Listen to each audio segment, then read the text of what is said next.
Actually special gallery ఉందన్నారు కానీ proper way లేదు, ఎటు నుండి వెళ్ళాలో ఏదో లేదు, చుట్టూ కొంచెం మంచి అరేంజ్మెంట్స్ చేస్తే బాగుంటుంది. ఈ గ్యాలరీ మొత్తం తిప్పుతున్నారు కానీ ఎక్కడ కూడా పోలీస్ వాళ్ళ సపోర్ట్ లేదు. రైతులు ఇంటింటికి వచ్చి మాకు బొట్లు పెట్టి మరీ ఇన్విటేషన్స్ ఇచ్చారు. ఇచ్చి రమ్మని ఇంటిల్లు పాది రమ్మని ఫ్యామిలీ మెంబర్స్ అందరూ రమ్మని ఇన్వైట్ చేశారు. మేము వస్తేనేమో ఇప్పుడు మాకు అలో లేదు, రైతు గ్యాలరీస్ ఫుల్ అయిపోయినాయి అంటున్నారు. మాకు ఇన్విటేషన్లు ఇచ్చినప్పుడు ఎలా ఫుల్ అవుతాయండి? అవో కదా. 2 o'clock వరకు ఎలో చేశారంటే దెన్ ఎలో చేయట్లేదు. సో కష్టపడి మేము అక్కడి నుంచి నడుచుకుంటూ 2 కిలోమీటర్ల నుంచి నడుచుకుంటూ వచ్చాం ఊర్లో నుంచి. మేము వెంకటరెడ్డిపాలెం సుందరీనగరం నుంచి వచ్చాం. మేము 73లో నుంచి ఉంటున్నాము సుందరీనగరంలో. ఉంటుంటే ఇంటి పట్టాలు ఇస్తానన్నాడు మా లోకేష్ బాబు, మా ఎమ్మెల్యే. అందు గురించి మీది మంగళగిరి కింద వచ్చిందా? మంగళగిరి మండలం, ఇప్పుడేమో మున్సిపాలిటీ అయ్యింది. మంచిది, అయితే బాగా చేశారు. అయితే లోకేష్ ఇంటి పట్టాలు ఇస్తానంటున్నాడు. రేపు ఈ నెలలో ఎక్కువ స్థలం ఉన్న వాళ్ళకి డబ్బులు కట్టమని స్లిప్పులు ఇస్తాడంట. జూన్లోనేమో పట్టాలు ఇస్తాడంట. అది ఈ వేదికగా మీకు కావాలని కోరుకుంటున్నాము. అది బాగా దోమలు, జ్వరాలు వచ్చి పిల్లలు అనారోగ్యాలతో బాధపడుతున్నారు. మా సైడ్ కాలంలో కూడా బాగా చేయాలని మేము లోకేష్ని ఎన్నుకుంటున్నాం. సరే అండి, ఈ వీడియో ద్వారా లోకేష్ గారికి చిన్న విన్నపం చేస్తున్నారు. నా పేరు కాసుమల్ల శ్రీనివాస్ అండి. మాది తాడేపల్లిగూడెం నియోజకవర్గం, మాది చింతపల్లి అండి. ఎప్పుడు వచ్చారు? ఎలా జరిగింది? నిన్న పొద్దుటే బయలుదేరి ఇక్కడ వచ్చామండి. ఇక్కడ చాలా బాగా జరిగింది ప్రోగ్రాం.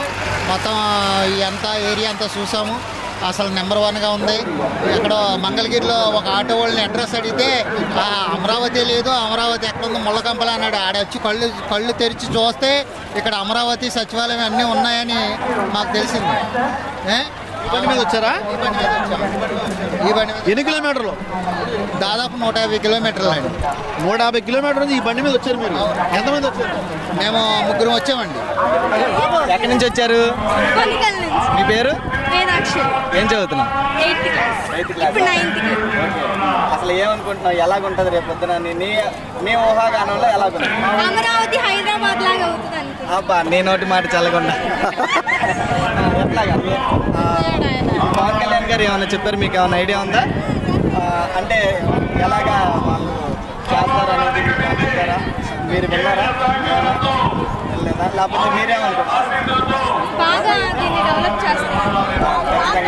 పెద్దలు అయ్యేలోపు ఖచ్చితంగా ఇక్కడ ఉద్యోగం చేస్తారు. ఫ్యూచర్లో ఇంకా బాగా. నాది కాకినాడ డిస్టిక్ అండి. నేను ఆల్రెడీ బీజేపీలో బాగా ఇష్టం ఉండి బాగా చేస్తున్నారు. ఫ్యూచర్లో మీరు కూడా ఏమన్నా బీజేపీ నుంచి పోటీ చేసే అవకాశం ఏమైనా ఉందా? మరి రాబోయే సార్వత్రిక ఎన్నికల్లో మీరు పోటీ చేయడానికి మేము కూడా కాస్త కోరుకుంటాం. మీలాంటి నాయకులు కూడా కావాలని.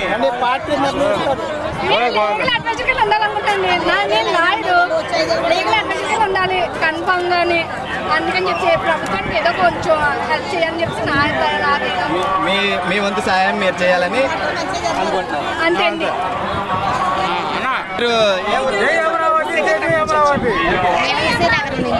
ఏ జిల్లా అది? అభివృద్ధి ఎలా జరగబోతుంది? ఓకే, అసలు ఈ రోజు వచ్చిన ఎలాగుంది? మొత్తం సౌకర్యాలన్నీ బాగున్నాయా? మరి అయితే అసలు ఏమనుకుంటున్నారు?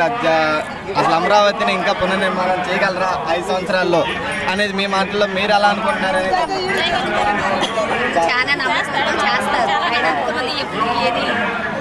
చేయకుండా లేరు.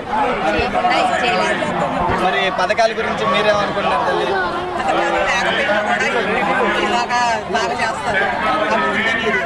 ఖచ్చితంగా అంటే పథకాలు కొద్దిగా లేట్ అయినా అభివృద్ధి పదిలో అది. మీరు అలా ఎలా ఉంది?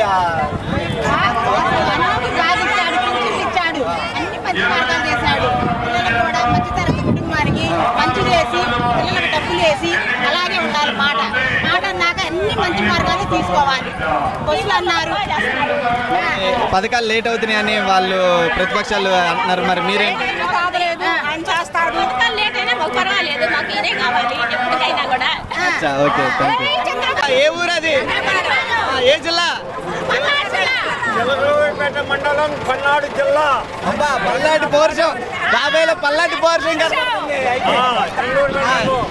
ఎలా ఉంది మొత్తం? బాగుంది.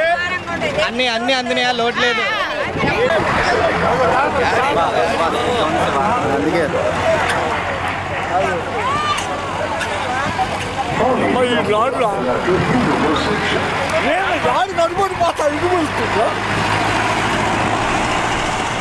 నాకు పొరపాటు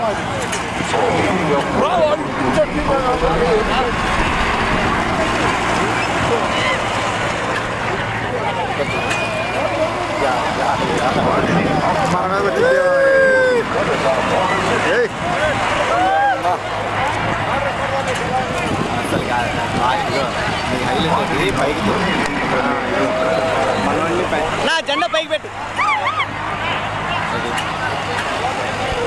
ఓకే అన్నా.